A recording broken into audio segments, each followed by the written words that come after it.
The Order of the Sword. The Order of the Sword is the highest honor that non-commissioned officers in the U.S. Air Force can give to a leader, usually an officer who has made a big difference in the lives of enlisted service members. It's a rare and special tradition that started in 1967, based on a similar custom from Sweden. When NCOs decide someone deserves this recognition, they hold a formal dinner called a dining in, where the honored person is presented with a large ceremonial sword. These swords are often dramatic and stylized, sometimes looking like something from a fantasy movie or anime, making the moment even more memorable. Unlike the Army or Marines, which don't have a similar award, this is a unique way for Air Force NCOs to show deep respect and appreciation for outstanding leadership. Crossing the Line Ceremony. For centuries, navies have held special crossing the line ceremonies to mark the first time a sailor crosses the equator. Sailors who haven't done it before are called polywogs, and during the event, they go through fun and sometimes silly or messy challenges. Afterward, they become shellbacks, official members of the ancient Order of the Deep, said to be accepted by King Neptune himself. In the past, these ceremonies could be rough, but today they're done for fun and to boost morale. Sailors even get certificates to mark the occasion. The tradition is still strong in the US Navy Coast Guard and Marine Corps, and there are also similar ceremonies for other special milestones at sea. The Hearnden Monument Climb. At the US Naval Academy, the Hearnden Monument Climb is a famous tradition that marks the end of plebe year for first-year students, known as plebes.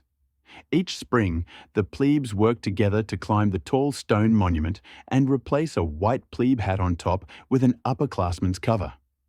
To make things harder and funnier, upperclassmen usually grease the monument with up to 50 pounds of vegetable shortening. The challenge teaches teamwork, determination, and leadership. The midshipman who places the new hat is traditionally given the superintendent's combination cover and, according to legend, might be the first in their class to become an admiral, though that part hasn't happened yet. The climb has been timed since 1959, with records set both greased and ungreased. First deployment haircut. Before heading out on their first combat deployment, it's a Marine Corps tradition for new Marines to get their heads shaved, just like they did when they first arrived at boot camp. That first haircut symbolized joining the Corps. This second shave before deployment marks the moment they become a true infantry Marine. The haircut usually happens in the barracks or out in the quad, with senior Marines passing around the clippers.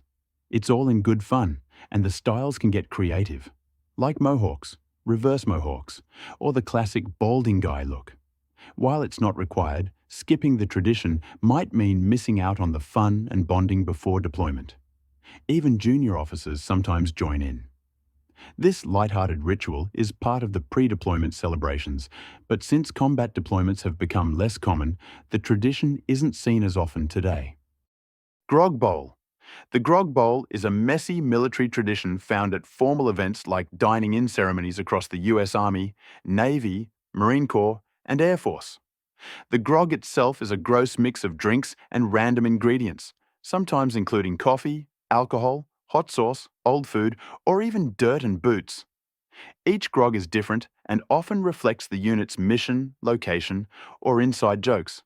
If someone breaks the rules of etiquette during the event, they're punished by being sent to drink from the grog bowl, sometimes even served from a toilet bowl for extra drama. There's usually a non-alcoholic version too, but it's just as unpleasant, filled with things like mayonnaise or pickle juice. While it's meant to be disgusting, the grog tradition is all in good fun and helps build camaraderie through shared laughter and military history. Tacking on the crow. Tacking on the crow is a long-standing Navy tradition that honors newly promoted petty officers. When a sailor advances to the rank of third, second, or first-class petty officer, fellow sailors take turns stitching the petty officer badge, called a crow, onto the new uniform. The term tack comes from a quick stitching job done before the patch is sewn on permanently. Each stitch symbolizes a promise from senior sailors to support and mentor the newly promoted petty officer.